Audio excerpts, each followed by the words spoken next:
Welcome to the Diaries of the Bearded IFA, and today's guest is Hayley from Sniff and Snails. Hayley, welcome. Thank you. Thanks for having me. It's great to be here. You're very much welcome.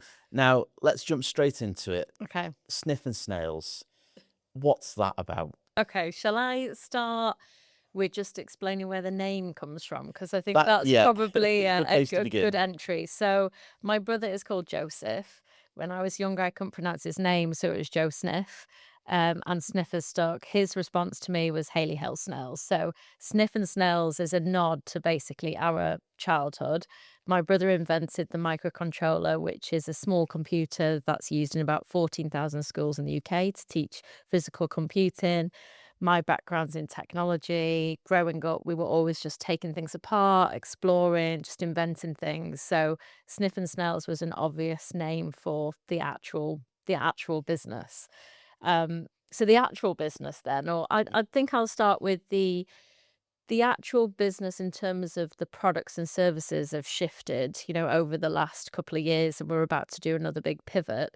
But the purpose and the mission has 100% still stayed the same. So my background in technology, and also working in kind of the AI space, I'd just seen the impact of not having diversity or kind of other represented groups working in that field.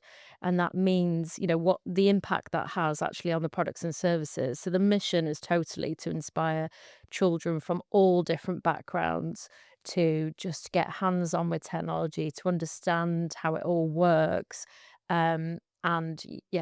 Ultimately, that's really the mission. So, in a nutshell, Sniff and Snails, partnership, you and your brother, Yeah. and you've created a business that's all about putting technology in front of kids. 100%. We just want to inspire them to love technology, understand actually the good things that it can do but the way that we're doing it is not, okay, sit in front of a screen and learn to code, because that's absolutely not what we want to do. It's all And maybe redundant now with I'm AI. exactly. Like, I'm a massive advocate for we need them to have computing and AI literacy, which means then they can engage in a conversation. It's going to be part of every single job, of the future. Just like we have, English literacy and numeracy as key skills, like computing and AI literacy should absolutely just be exactly, Just a fundamental. it's a fundamental skill now. So I think, the curriculum, what we've seen, and it's about to shift in the next couple of years again, the curriculum today very much focuses on let's teach them coding skills so that they can become a programmer. Absolutely not. Like, let's actually help them understand how it all works, how they can create with it, how they can solve problems with it. And that's really what Sniff and Snails is all about. Just how do we do that? And how do you do that? How do Okay. you get technology in front of kids, make it engage and make it fun? Because as we know, kids are some of the best critics in the world, aren't they? If they don't like something, A hundred, a they'll hundred tell you. percent, 100%. So, um, it's a bit of a strange story. This, so the Crumble controller, which is used in our craft and code kits. My brother had always talked to me about that, and it just went over my head. And he's very much a ones and zeros guy. I'm very much like more of a creative. And it wasn't until I had our first daughter, my husband and I's our first daughter, we started playing with it.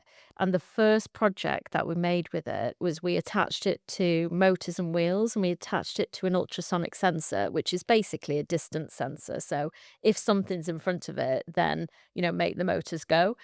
But we put all of that equipment on a massive spider, like a meter wide spider, hid it underneath the sofa. So when my mum sat on the sofa, this giant robot spider came out. That's how you engage children. So, the input, everything that you should teach, children is input, process, output. Every computer, whether it's an iPad, laptop, whether it's, something in like a device in your fridge, whether it's any of these robots we see dancing, on Instagram and TikTok, they all work the same way, so input, process, output. And the kids get to actually touch the input, which is the ultrasonic sensor. They get to touch the output, which is the motors and wheels. And the coding is just the bit in the middle, the instructions that are saying, if something's in front of it, then make the wheels go forward. So that's how you teach them the coding and computing literacy, but while they're physically just making something really, really cool with it. So how do we do it is we put the crumble, first of all, in craft and code kits and started selling them. And we're about to pivot the business a little bit away from that. Not away from it, but take our learnings and move it forward. Before we talk about the pivot then, Yeah.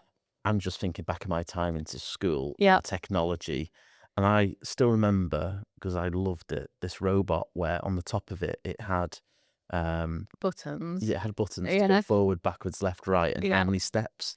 And it sounds like your systems are way more fun and engaging than So what that's a we had. Bebot. So they still use the Bebot today. Really? Yeah, so they'll still use the Bebot for younger years today.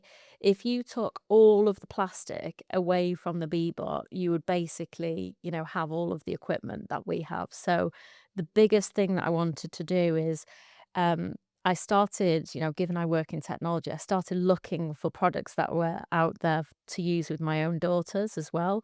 And what I found is everything was kind of pre-packaged within plastic. So they don't understand, they don't get to, touch and feel that input process output model.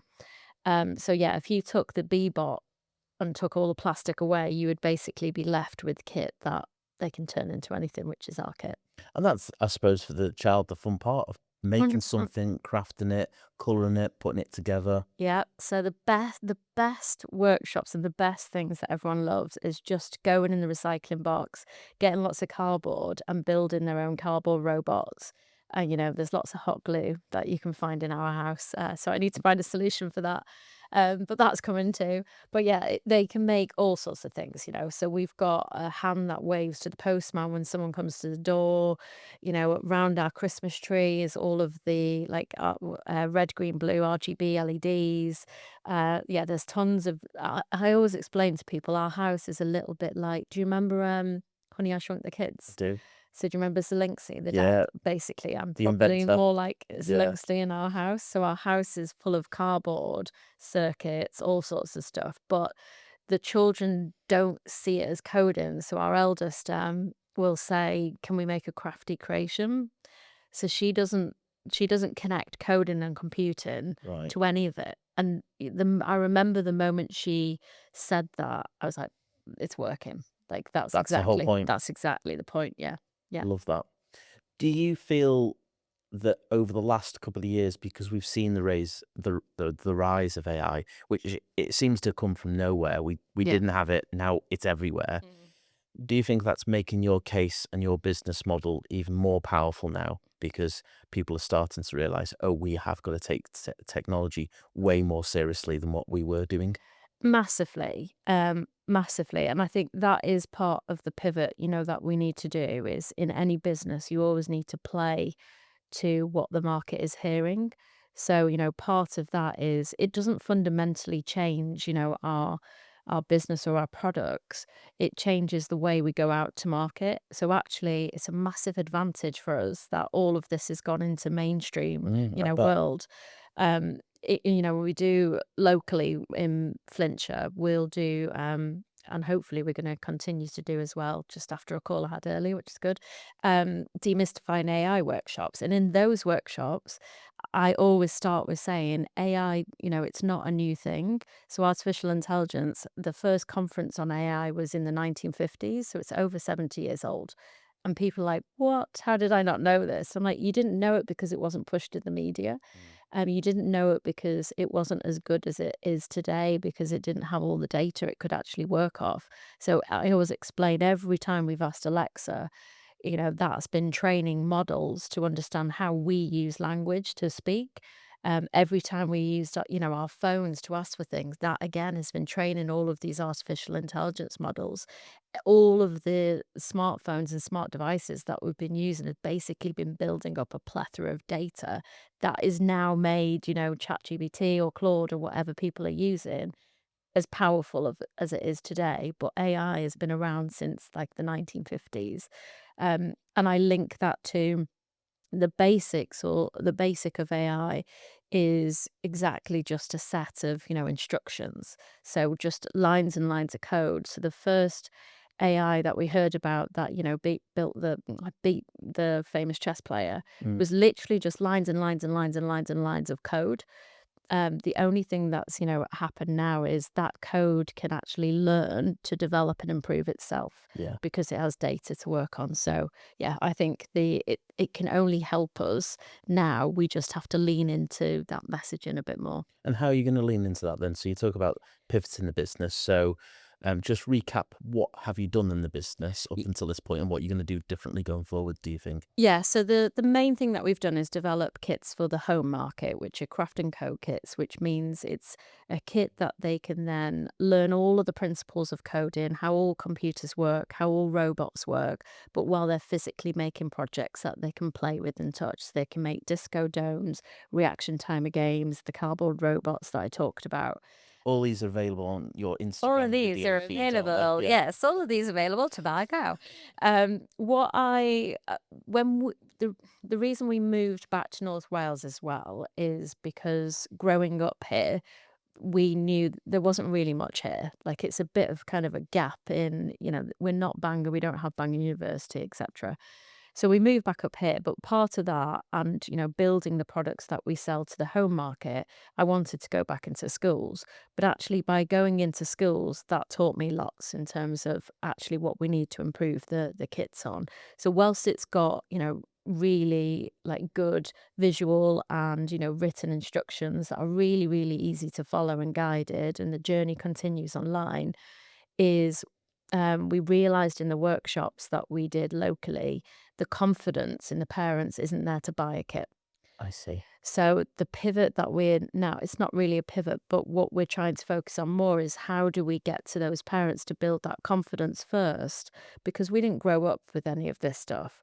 So how do we get to them first that actually they then are comfortable with having that kit in the home and it doesn't sit on the shelf and they're And it's gonna just be a leave waste it of money. and it's a waste of money.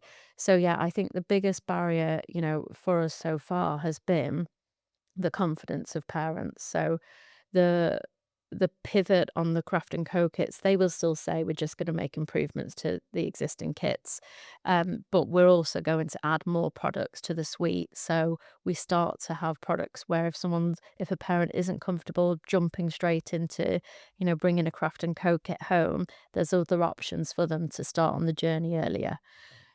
So that's what I'm very excited about that at the moment. Yeah, that's really interesting. I think it's been interesting hearing that you've been able to go into schools, get kids' feedback, and make your business better. Yeah, absolutely. Often in business, we don't have that opportunity to go to our That's ideal exactly. target audience and Yeah. go, "What do you like about this? What don't you like about it?" Yeah, and it's been when we've gone into schools, we haven't been doing, us to students. We've been doing family workshops. So the parents have come in, the children have been working with their parents, Right. and the literally the theme all the way through across all the workshops, the parent will come in and go, I don't know where to start. The kid is totally fine. The kid's full of confidence, right? Absolutely smashing it miles away. The parent then follows on with the children. They go, "Oh, it's not actually as hard as I thought it Mm. would be," and it's really not. Um, and then, the parents at the end will go, "This is great. Where can I get one?" So that has been the best, sort of test for the products to go, they love the product, but we absolutely have to get, that something to take them on the journey to build that confidence up. I've also seen that feedback. I don't know if you're aware of this. I'm a school governor Oh, at a primary school where you've gone in and done oh, some really? sessions. Oh, there you go. And I've had the feedback from the teachers and from the head teacher in Oh, terms of cool. how much the kids loved it and how they're still talking about it 6 months later. Yeah. When's that lady coming back in with I the know, robots? I know. Well, hopefully again soon locally. Yeah. So that's the message. Yeah, the robots they all love, and so we always have a thing in all the workshops where I ban the word yes. So I always check with the kids and the adults. Are you ready to move on to the next step? And they instead of saying yes, they have to shout "yeehaw" as loud as possible. So I think that's also why they love it though as well. Sounds like a They fun get to be session. loud. Yeah, exactly. I can't wait for my child to have a session with you and I can come along and have a You go. absolutely need to be and that's exactly the fact that, that is you would want that session right first. Yeah. So, yeah, the next kind of suite of products will be very much around, starting if you've got, a 3-year-old, 3 to 5, there'll be something that you can start them with. So you build your confidence with them or you build your confidence as they're learning. 5 to 7 again. And then, almost our craft and code kits become when you as a family are ready, to start building and creating stuff, you can do it together. So I Yeah. think that's really our next phase. So again, it's an amazing family time, isn't it, Yeah. to be doing something like that together. If for a moment, if rewind slightly and just focus on the business, um, when you set up the business, did Mm. you think that it was going to be a quick journey in terms of we're going to build this, people are going to love it, and it's going to blow up? Or did you think actually it was going to be a big educational piece because you're bringing something really different and new to the market? Where was your thinking at the start?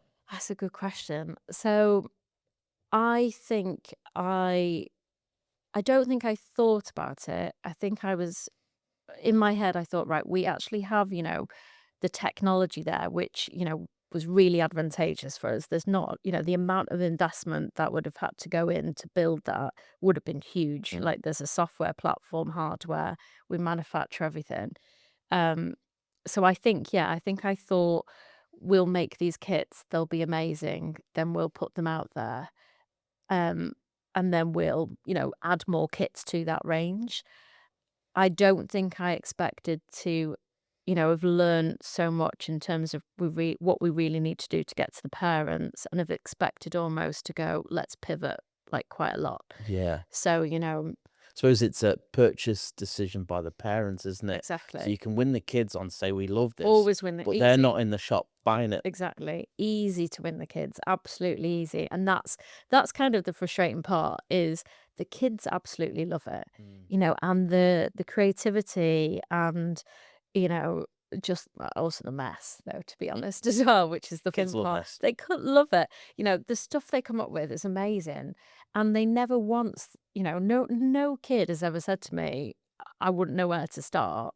They've just got like hands on and tried things and it's not worked or it has worked and then it's built their confidence like massively. Yeah. Um, and what I find as well is, sometimes if you went into a workshop and you did, some, I don't know, a different subject, you might have, a proportion of the children totally into it, a proportion that weren't. But in every classroom we've gone to and every workshop, all of the children have just loved it because it touches that hands-on side. It doesn't tie them into a solution, so they can make their own, creation.